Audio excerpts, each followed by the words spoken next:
Tree Talking Time is brought to you by Conkeys Outdoors. Get all your hound hunting needs at conkeys.com.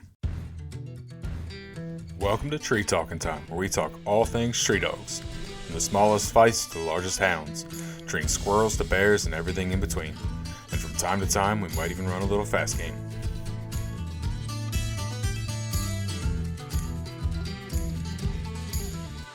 Welcome back to another episode of Tree Talking Time. In this week's episode, if you're listening on the day this launches, it is Halloween. So I picked a spooky and scary guest for this week.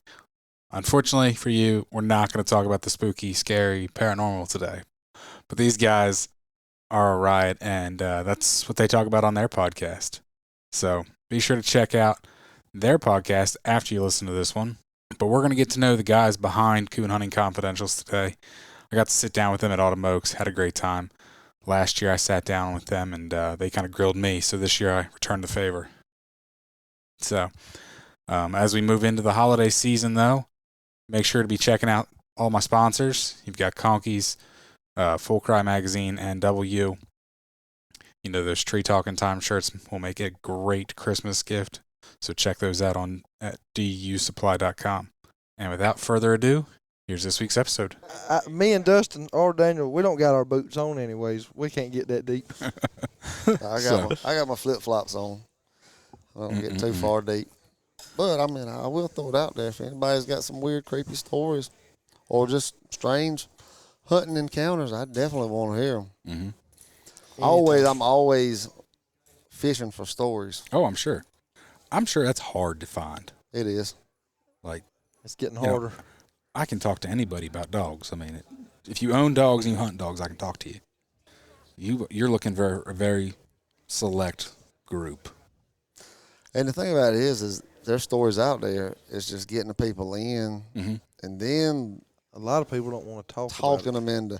If I can have a conversation with a person, 9 times out of 10, I can talk them into recording with us. But then there's that one every whatever that just won't record. Did you tell him about the one we missed, Dustin? Nah, I'll tell him afterwards. Just let me give him a sneak peek because it's good stuff. It sounds cool. Somebody in their family met some aliens and talked to them. Yes, we missed that. How did you miss that? Jeez. Me and Daniel was off gallivanting, getting ice cream. They left me in here by my lonesome, and I don't know how to run the equipment. Oh, man. How long you been doing this? I just show up and run my mouth, man. Yeah, if you think he's bad, you ought to be me. I'm the low man on the totem pole. No, he ain't. I'm the low man. I just drive. It ain't that hard. Some dials, a record button. Come on. They was all the people in here you couldn't hear no way. Yeah. I'm just here to be funny. Well, that you are. And not funny, haha, though. Funny looking? No, not funny, queer, funny, haha. No, funny, queer. You can take that out if you want to. Have you even started recording yet? Yeah, of course I did. Oh, my bad. You like me then. He's way smaller. I'll always press record. Yeah. So why don't you guys introduce yourselves? I'll go first. My name's Ryan James. I'm nobody special. I got 2 plot dogs that are not special, but one of them's the best coon dog I ever had. I'm right there with you. And, I ain't got nothing special. So I like her. Good deal. And I got a little squirrel dog that's pretty decent too. And that's about it. Without getting into a 30-minute conversation, I guess. Well, we'll get there in a second. You want to go with me next? Sure. Okay, I'm Daniel Felker. I got a Walker female, and I got a black and tan puppy. He's about 15 months old. That has the worst gas ever. At least last year it did. Yeah, last year he did. Yeah, last year he did. That's what ended the podcast. That dog farted. Yeah. We all rolled. And let's say I've been coon hunting. I'm 43, and I've been coon hunting since around 91, 92 area. Okay. So we're looking at 30 years, somewhere in that neighborhood. Yep. Dude, you're getting old. Tell me about it. All right, I'm Dustin Faulkner. I ain't nobody really. He started faulting the curse. It'd be cool if I did, but nah. I got a little mountain cur female that's 2020 bred, and I just this weekend up here I picked up a little tree and cur that's running around. Yep. I can hear it in the background. Yep. And she's half walker, half cur. I mean. Okay. We'll see. She might make it. You may as well tell them what line of cur she's from. Well, she goes back to some Gold Nugget Jr. and she had some Thunder Sport and Mountain State Geronimo. Okay. And some jukebox stuff. She looked far back in her pedigree. They were some real recognizable dogs. She's about ready to take off that chair. Oh, yeah. I'm going to have to hook her to the table. She'll be all right. Let her go. She'll be all right. She's slipping and sliding right now. That's funny. So, so you guys have a podcast? Yep. And explain kind of what your podcast is. Daniel, you do that. All right. So, it's called Coon Hunting Confidentials on the Houndstooth Podcasting Network. And we basically look for dog hunting, primarily coon hunting stories, but we'll do like venture out on like whether it be squirrel hunting or whatever. But we look for any kind of creepy encounters, whether it be spooky stuff, cryptids like Sasquatch, anything like that. And we've had a few of those, actually.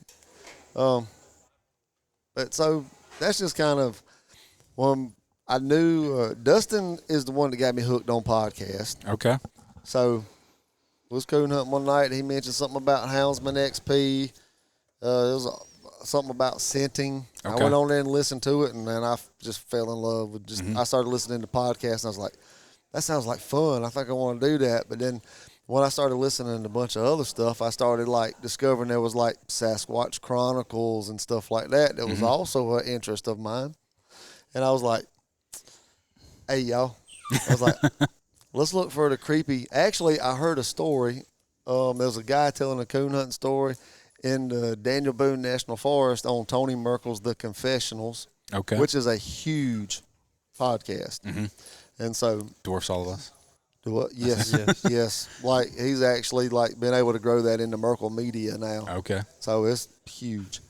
And he was telling a coon hunting story, and that's when it clicked in my head. Is like there needs to be some type of coon hunting podcast, because you could tell Tony Merkel didn't know diddly about coon hunting. Yeah. And shocker. Yeah. And so I was like, man, I wonder if there's more stories out there like that. And I was like, I kind of want to hear them. I was like, this puppy is going crazy. She's attacking the box and all kinds of stuff. I told y'all I need to move her. Yeah. Slide her out there in the middle of the floor. Chain her to the leopard table, dude. Chain her to the leopards over there. She's going to eat that box up. She just did. Yep. But you boys and your puppies.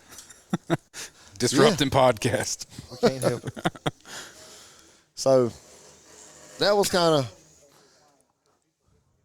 when we started thinking about like the podcast stuff, and it just kind of worked out to where Ryan and I, he started hunting with me, and I don't know how old he was, 13. I was about 12, 13 years old. Okay. So I was diehard back then, bro. Yeah, yeah. Now it's rough on the fat boy sometimes.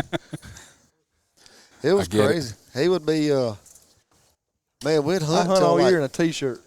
Jeez. Yeah. Crazy. Middle of the winter, he'd be in a T-shirt in his teens. But then. It's different now. I got more insulation now than I did then. It's amazing he made it through high school, because he'd stay out with me sometimes till 2 or 3 o'clock in the morning and a lot of times get up and go to school. Or 3 or 4 o'clock in the morning. There was one month, like in December, we might have missed like 2 nights. We didn't in the whole miss month. a night of December. We didn't miss a night. We hunted Christmas night. No, we hunted the whole month of December. Jeez. And that was. I would come home from school and go to sleep, wake up for supper, eat supper, go back to sleep, wake up at 11:30 because he got off work at 12 o'clock. Okay. And I'd get ready. He'd come pick me up. We'd go hunting. I had a dog back then. I had a dog named Timber, who was off of a dog named Cutter that Tony Cloninger, or I don't know I don't remember how you pronounce his name. It was Crow and Grant's Cutter. Okay. So I had a Walker dog, and he was probably the most accurate dog I've ever owned. Gotcha. I love that sucker. You've always been a Walker dog man? Well, when the very first night I went was the very first night my daddy ever went coon hunting. Okay. So the bug hit me. This dude, We was actually hunting with this. There was a group called Royal Rangers, a church group. Yep. All right, so they took us coon hunting with some of the other like local coon hunters around Whitmire. We're from South Carolina. Yeah. So they took us coon hunting, and there was this guy. He handed me. We was down on the river bottom. He handed me the leash to his blue tick, and he was like, "Here, lead my dog." And dude, the bug hit me. I fell in love with it. My daddy, he started liking black and tans.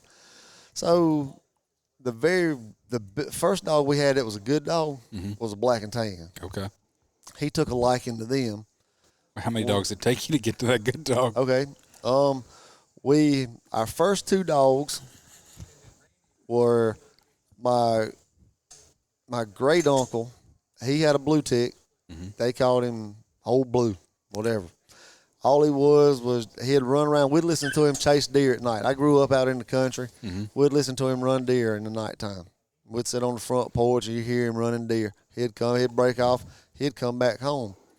Well, my great uncle had went and bought a female blue tick. So he just happened to have a litter of puppies. So we got 2 of them. And of course, I was 11, 12 years old. I named them Dan and Ann. Imagine that. Yep. So they really original names. Yeah, I know. They turned out to be the best deer dogs, and they were great deer tracking dogs. They broke off on some deer when they were about 6 months old, and almost you couldn't break them off deer. They loved it. So my daddy gave them away for like blood tracking dogs. Okay. And there's one guy, he had female for years and years, and I ain't no telling how many deer he found for people that would call Chad up and be like, "Man, shot this deer, can't find it." Good and deal. he'd go take her out there and they'd go find it. Then we had a pair of English puppies. Went through them. They didn't make it. I say 5 dogs. They didn't make it. Yeah. So he finally was like, you know what? I'm going to buy a black and tan he bought one, and he was a good dog. He was, night champion when he bought him or something like that. And he just, all through my teens, was black and tan. So when I hit about 18, 19, I think is when I got my first walker dog. Okay. And I've had walker dogs ever since. I do have a blue tick female. I'm trying to sell her now. Not there's anything wrong with her. It's just I don't have time to hunt her because I got that black and tan puppy, and I got my walker female. Okay. And she's just kind of the odd one out. I ain't got time to hunt all them dogs. Yeah. So I started feeling those nostalgic feelings for the black dogs about a year ago. Yeah. And I found one here at Autumn Oaks, and I was like, actually, it's mine and my daddy's dog. He sent me the money. He sent the money. He gave it to my wife. She put it in the bank, transferred it over to my checking account, and I went and got it at the ATM. That's funny. Went and bought it. So it's actually our dog. Okay. But I like him. I think he's going to do pretty good. He's 15 months old. I've treed 2 coons with him before it started getting so hot down in South Carolina. Yeah. And I think he's really going to turn it on this hunting season. So I'm going to try to single him out and keep my female, my walker. She's 5. You got to keep her tuned up. It shouldn't be too bad. Nah. Because my little girl wants to hunt her. South Carolina has like a youth. She is rambunctious today, homie. I mean, she done slept all daggone day under this stupid table, and now she wants to freak out. She done slept all day in here under this daggone table, and now she's going crazy. Turn her loose off the leash and let her run. Yeah. She'll be out that door in 2 seconds. So You can't chew on my nice new hat. Quit. that is a nice new hat. Where'd you get that hat? From Ben Sheets at Tree Talking Time. I Yeah. heard that fella's pretty cool. He's all right. Pretty cool fella. Well, I appreciate you buying a hat, but back to Daniel's I need to story. get one. I don't remember. It's like something out of black and tan. Got hot. Yeah. He's treed 2. Okay. And right in the spring of the year when right before kill season went out. Okay. And then he split off from my female after kill season. I didn't knock it out to him. I just petted him up and took him, and then it started getting hot down there in the south, and I ain't done a whole lot. This summer right here, I've done the least amount of hunting this summer than I have the past several summers. See, I don't hunt in the summer, so When I go, it'll be like 1, 2 o'clock in the morning when it's like kind of the coolest. Well, I got to get up for work a little after 5, so. Yeah. Well, with my work schedule, when I do, I work from noon to midnight. Okay. So when I get off at midnight, That's not bad. I go hunting. But I just haven't felt it this year. It's been so hot and muggy, and I'm just like, no, it's dry. Somebody I know, they said they worked a second shift, and he said it was the best schedule for his coon hunting because he's like, what else? Nobody's up at midnight. He goes, what else are you going to do? So he's like, I'd go hunting. I'd come home, 4 or 5 o'clock in the morning, go to sleep, wake up, 11 o'clock and go to work. I used to do that a lot until I opened up that feed store and being opening up at 9:30. I was started at 9 o'clock, and then I was like, I can't make 9 o'clock. He don't make 9:30. Don't let him lie to you. I do 10 get o'clock there. a lot of times. So how many days a week are you open, the feed store open? Oh, it's open Monday, Tuesday. My dad works because I work Tuesday, Saturday, Sunday from noon to midnight. And then my dad will be there on Tuesdays from like 11 o'clock till 6. And then I'll be at work. Closed on Wednesday, then Thursday, Friday, and then somebody will be there. My wife, kid, or somebody will be there on Saturday till like 2 o'clock. Okay, so nice. It's not a huge feed store. It's just it's a small town, small little feed store. Yeah, I mean I ain't killing it or nothing. I definitely can't retire from my other job and just do that. Yeah, it sometimes it feels like a hobby, and then sometimes it feels like it's like. And other times it's like I'm really going at it, and other times it's like some days it's business, some days it's a hobby. Yeah. Some days it's a headache. Yeah. Dude, somebody shoot that dog. I'm sorry. No, you can't say that. It's like put tape over that dog's nose. She wants to freak out, man. She's freaking out, man. That's the most rambunctious she's been since you got her. I know. Earlier when I seen her, I was like, "Is this puppy all right?" Like, yeah, she's very like half dead. She's well rested. We will say that. It's that Walker dog coming out there. What about you, Ryan? You said you got some plot dogs. I got some plot dogs. I got one named Keisha. She's like Keisha's going on 4 years old. And when I first started with her, I was walking across the field one night. I'd only give the boy half the money for her. And I was trying to think of what I was going to tell him because I wasn't giving him the other half of the money for that dog. I was walking across it. Well, actually, I wasn't even walking her. She done run off. She was gun shy. Trying to figure out how I was going to get my collar back. I was like, there ain't no way I can pay this for this dog. And then one night at about 2 o'clock in the morning, a switch flipped. And I had to talk him into it. I was asleep. He woke me up. He's like, you want to make one more drop? And I was like, we might as well. That one drop. The other 2 drops previous to that? She would fall asleep. And before we looked, she's almost solid black, so I couldn't hardly find her because she would go to sleep right there, curled up in a ball. We're like, where's Keisha? And 2 o'clock in the morning, she struck one off the leash. And she's been doing it ever since. Good deal. What made you want plot dogs? They was something different. Okay. And then everybody talked junk about Keisha, so then I said, if she ever trees a coon, I will never let y'all forget about it. And I'm not going to. There you go. So you got another one. Yeah, I did. I don't know. I ain't so 100% sure about that one. Keisha, I like Keisha.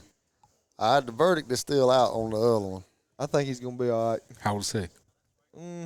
He's going on 2. Well, he's probably about 18 months old or so. Okay. So he ain't far from being 2.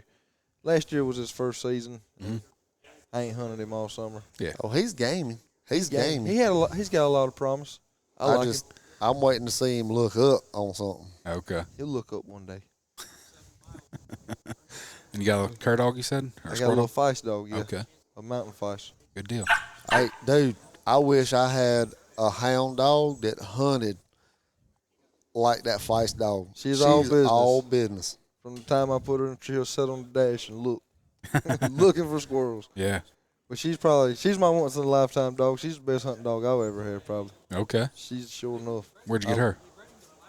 Got her from a guy in Kentucky. I didn't even know how she was bred for the longest. I didn't send her puppy papers off, Okay. I called him and talked to him. She's a Reynolds bred dog. Yeah. But I had her on my podcast. He's a super great guy. and I really like her a lot. Like, kind of, she's born in June or June the 1st. So the first year of her life, her first squirrel season, she wasn't even a year old. Yeah. I put 167 squirrels on the tailgate with just her by herself. She'd never been, I hunted her for 2 years, never hunted her with another dog besides a puppy 1 or 2 times. Somebody would bring along. But yeah, that's my once in a lifetime dog. Yeah. I wouldn't get rid of her. Her Keisha ain't going nowhere. They might could buy a tight squeeze. There you go. I remember you said last year you got the squirrel dog, though, because your son likes to go or something, I think. Well, I take my boys, I take my boys a good bit. Yeah. I'd love to squirrel hunt, and I've taken my oldest a little bit squirrel hunting. He's coon hunted, too, but it's definitely a lot easier. Oh, yeah. My day job just gets in the way of my Eats hunting. up a bunch of time. Them dang day jobs. I know. I tried to find another one that would maybe be more like your schedule, Yeah. 3 days a week or something. Something. Yeah. But haven't found something better. And I'm like you, I don't do no hunting during the summertime. Maybe one of these days I'll become a famous podcaster and can just retire. That'd be cool. From wouldn't it real be work. nice? That's the plan. We just need a couple $1 million friends. Exactly. So, yeah, I've got some sponsors, but if anybody else is looking to sponsor this podcast to make this a full-time gig here. Elon Musk, you hear that? Exactly. We'll take you coon hunting. Yeah. All you want to go. We'll make you just feel like a regular old person. I need to come pick you up in my Nissan to drop the passenger door don't open. Can't climb through my side. or through the window. The Duke's a hazard. Yes. He'd be like, this is living right here. He probably would. But then he'd want to give you a Tesla truck or something. I'd drive it if he's going to give it to me. Yeah. They're ugly as all get out, but you drive it. I mean, I'd take it too if he's going to give it to me. Like, as long as you give it to me and pay the taxes, I'll take it. There you go. I'd hate to see what the taxes is on one of them. I have no idea. I guarantee in South Carolina it ain't going to be cheap. More than likely not. Not going to be cheap anywhere. Government's got to have their piece of the pie. That's it. Their piece keeps getting bigger, though. I feel like their piece is bigger than mine. Well, yeah, that's why all of our music is. It's booming. Yeah. Oh, yeah. That's a fact. It's booming. That is a fact. He came along just in the nick of time. Taxed to no end. Yes. Well, Dustin, Yeah, have you told us about yourself? No. a little on. bit. Well, Not we need a a little whole more. lot. Well, I reckon I started running dogs. I was 18, so it'd have been like 2010.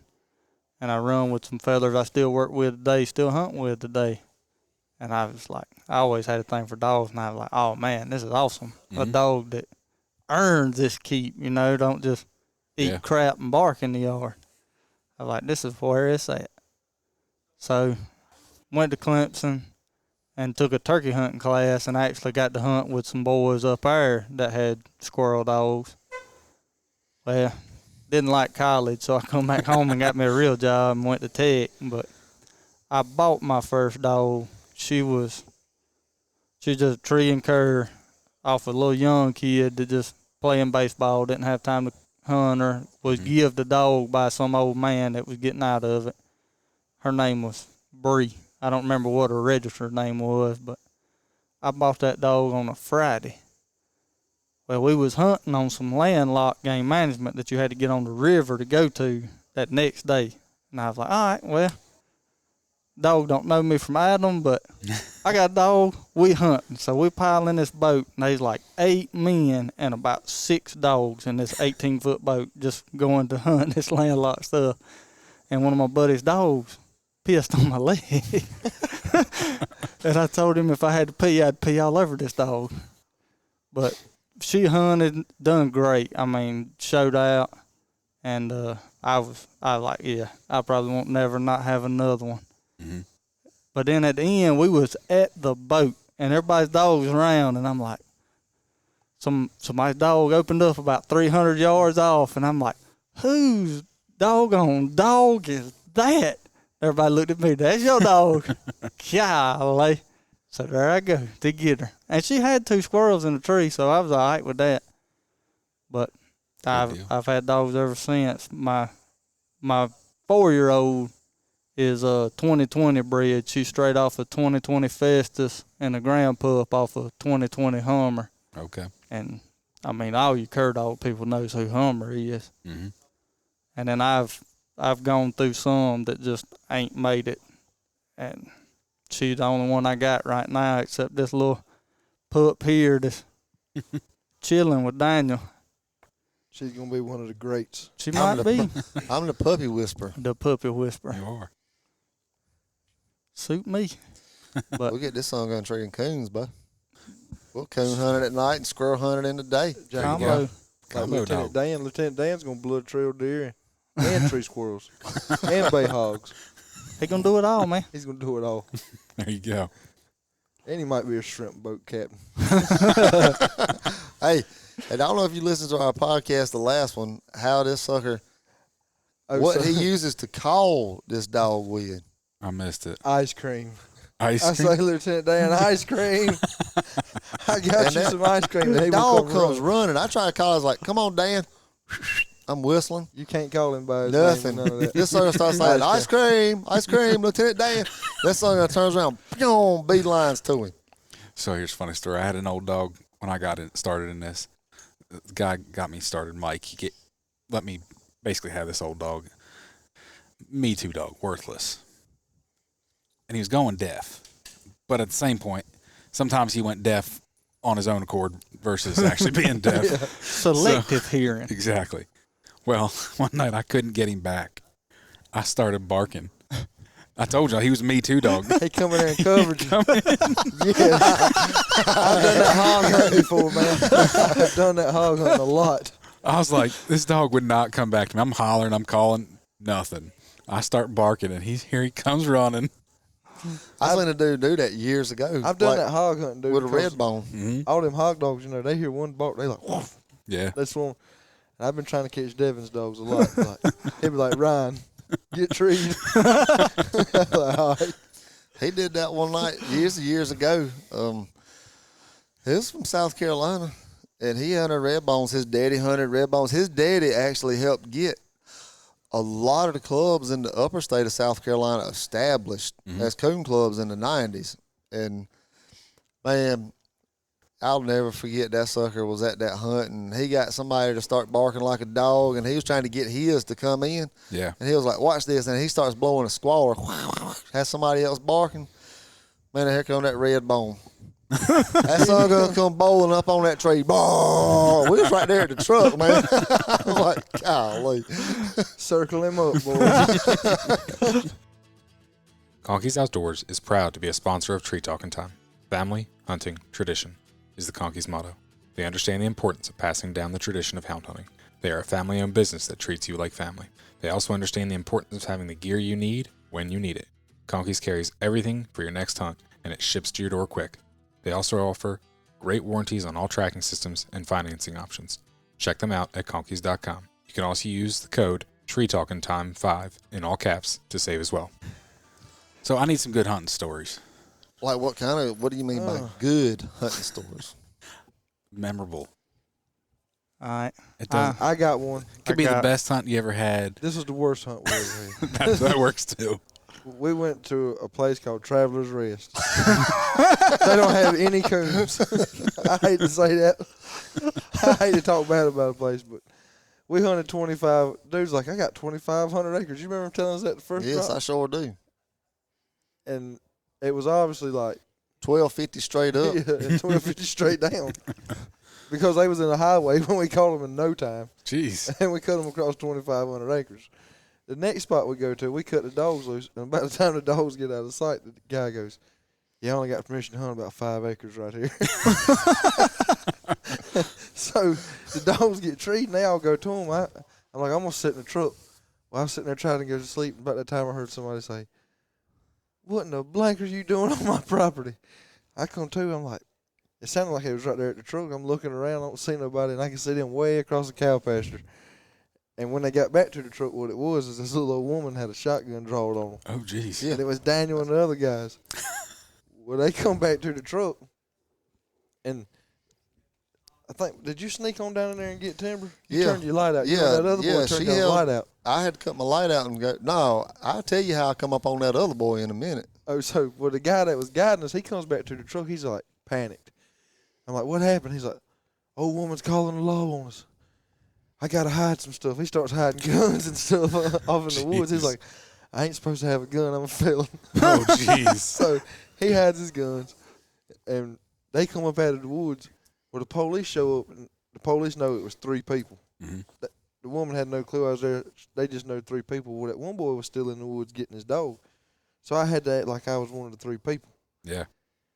And we go up there, and this old woman's, she's like, I've never been disrespected him before in my life or something like that. Went on and on. I got a no trespassing notice put on me when I was like 15 years old in Traveler's Rest. We all did. And nobody still ain't treated Coon in Traveler's Rest. we all. I was coming back out. I slipped in down this creek bank in between the creek with my light on low to go get my dog was treed. That's where we was going to score my dog's tree. And we was coming across this cow pasture, and she said, no, you ain't. She was like, she had a shotgun. So we go back to the truck, and I was like, I'm going to get my dog. And so I head down the creek, I had my light on low, and there was this other young boy.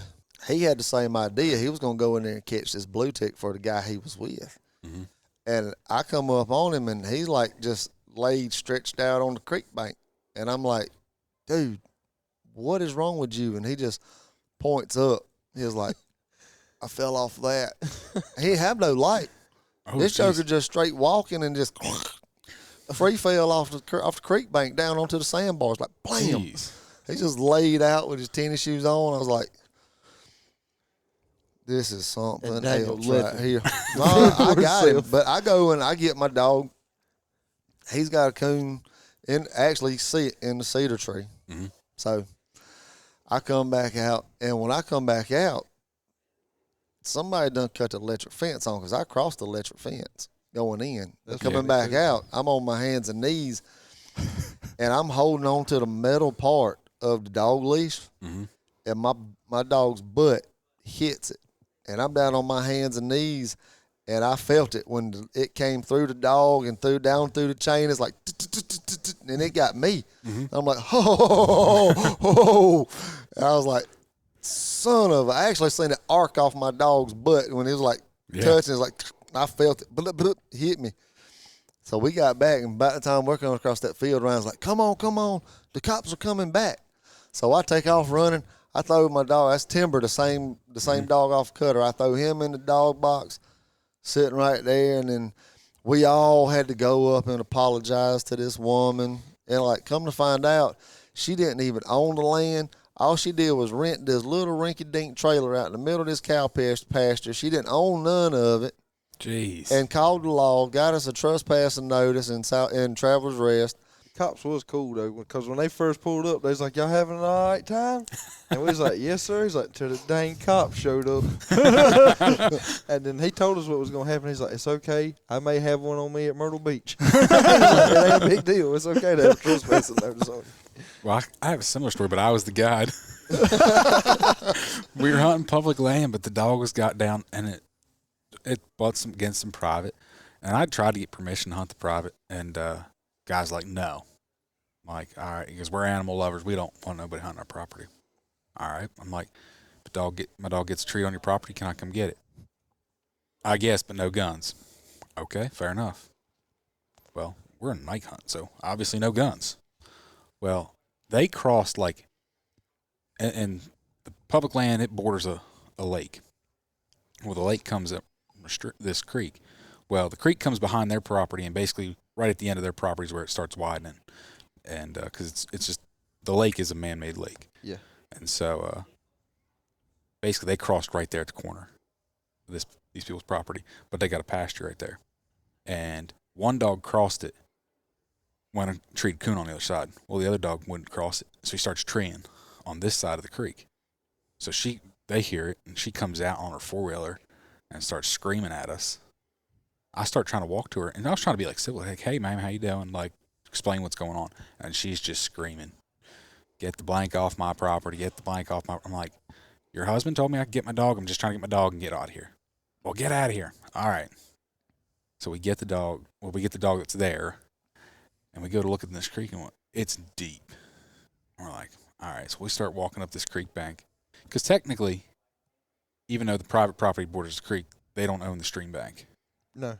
So we start walking the stream bank, trying to like find somewhere to cross. It is so stinking deep. We had to go all the way around, right by these people's house, all the way out to the road where there's a bridge. She wasn't happy. Sure enough, the dog had the coon, but it was a mess. So I don't know about a good hunting story because well, I got one then. I got one. Good, bad. I mean, whatever. Yeah, I got one. Me and the fella, I still hunt with him today, work with him. We was hunting, and I hadn't bought my first dog yet, so I was just going with the folks I worked with at hunting. And he had a little feist dog and 2 cur dogs. I was like, all right, this man got 3. We'll be able to do something. And they was good dogs. Nah. But, man, turned the dogs out. It was early in the season, so it was cool, but it wasn't cold yet. Mm-hmm. And hunting public land down on the river. And we done busted out 3 squirrels. Bam, bam, bam. I was like, all right, this'll be all right. This'll be all right hunt. And the other buddy texted us and was talking smack, like, tell Dustin if he wants to actually see some meat in the tree, he ought to go with me. And them dogs struck, and they was loud. But they was moving, and I'm like, oh, man, they timbering that squirrel. So we kind of rushing through the woods, and we got about 100 yards away, and we just hear pigs squealing. He's like, now we in a doggone beeline through the woods, and I'm toting a 20 gauge, and he's toting a 12 gauge, so we're not really equipped for what's fixing to happen. And, man, I'm telling you, that little feist dog, I mean, the curs was bayed too, but that little feist dog was running around these 3 pigs so fast they didn't know what to do. Just, just, and he didn't know how I was going to act because we hadn't been in that situation together. And I picked out one, and dogs was clear. He shot the other 2. And, man, 2 of them sows. The one I killed had 12 piglets in them. The one he killed had 8 piglets in her. And then they was a little 60-pound, little sow with them. Dang. So we killed 23 pigs in about 10 minutes. We ain't been hunting 30 minutes, But then we got to get these stupid things off of this game management land. And we checking it, and we like half a mile, 3/4 of a mile from where we parked the vehicles. Mm-hmm. So we looking, trying to figure out how we're going to do this. Of course, we done field dressed them, I guess would be the right way to say it. And we looking, and we had some rope, and we just each tied to one of them big ones and started dragging. And he didn't tell me, but there was a graveyard right here that within 100 yards, and, graveyards usually got road beds to them. No joke. Yeah. No. We dragged these stupid tongue guns through the river bottom, and I'm sinking to my knees, these pigs is getting the suction on them, you having to snatch them out. Jeez. And I was in shape back then. Like, I was fresh out of high school, had run track all 4 years. He says that as, come on, I'm not in shape now. But I am. yeah, around. Exactly. I'm right there with you. But we got out of that mud, and I was like, all right, I can't drag this thing up by myself no more. We're going to just both drag. So we both grab hold of this one and go to dragging. And now this man's hands is about as big around as a freaking basketball. And he's a little old short fella, but he's real stocky, but he got some big old hands. And we come to where we fixing to come up to the truck, and it's a steep grade, but it ain't real tall. So I'm like, we'll just snatch the son up there. So we both turn around and snatch, and the rope breaks. And this son gun hammer fist me in the chest and knocks the breath out of me. But I didn't fall but about 6 inches because the hill was so steep. He just, boom. Was that Tim? Yeah, Tim. Oh, yeah. He's a stout little human. He's short and stout. He's like a little fullback type dude. And we got him up there where we could drive into him, and he was in like a 84 square body Chevrolet with about a 12-inch lift on it. I'm like, oh, yeah, we're going to drive this son in there. And I didn't realize how crazy this son was when it come to a vehicle at the time. Like, first of all, we didn't lock the hooves. And then we get to walking out, and I see all these pine trees that has fell over in the road. And I'm like, well, we're going to have to drag these pigs out. He said, no, we wouldn't. That son drove through there jumping them doggone pine trees like they wasn't nothing, cuz. Like, I'm hitting the roof on the truck. I'm flying all over the seat. But we finally got them sun guns out, and I told him, cuz, I done had my adventure with them pigs. I ain't skinning, and I don't want none. You take them home with you. There you go. It was awesome right up until we hit that bottom, and them pigs stuck in that mud, and I was like, goodness gracious, this is going to be a nightmare, cuz. That's funny. So, well, guys, I actually got to get out of here, but I really appreciate you guys sitting down with me. We appreciate it. We appreciate you having us on here. Oh, Hey, yeah, for sure. Anybody out there's listening, they got any crazy coon hunting stories or dog hunting stories? Hit me up. It ain't even got to have a Bigfoot or an alien in it. It's just needs to be I really like the crazy. Spooky ones. Yeah. I really I like like the crazy dogs ones. get spooked, like real spooky stuff. Those are my favorite. Before we get off here, I do want you to also plug your other podcast, which is still on the Houndstooth Podcast Network. Oh, the other one that just started? Yep. The OTC? Yep, the OTC. Okay. I've been enjoying it, so. So it was just, it stands for kind of like get off the coons for a little bit and on the cross. So it's like a biblical topics that I talk about and such. And I got some pretty ones that I'm working on, and I'm going to start coming out because one of my favorite topics in the Bible, especially the Old Testament, are the giants. So I'm working on some good material for those and tie them back in with the cross too. There you go. So, yeah, you just go on the Houndstooth Podcasting Network and check those out. And if you got any crazy stories, you can reach out to me, and you can go on there and find the email address, but it's htpodinfo@gmail.com. Okay. Well, thank you very much, guys. It was good seeing you guys again. Hey, we you, man. appreciate it. good talking with you, man. You can find me on Facebook and Instagram at Tree Talking Media. And until next time, keep them talking in the timber.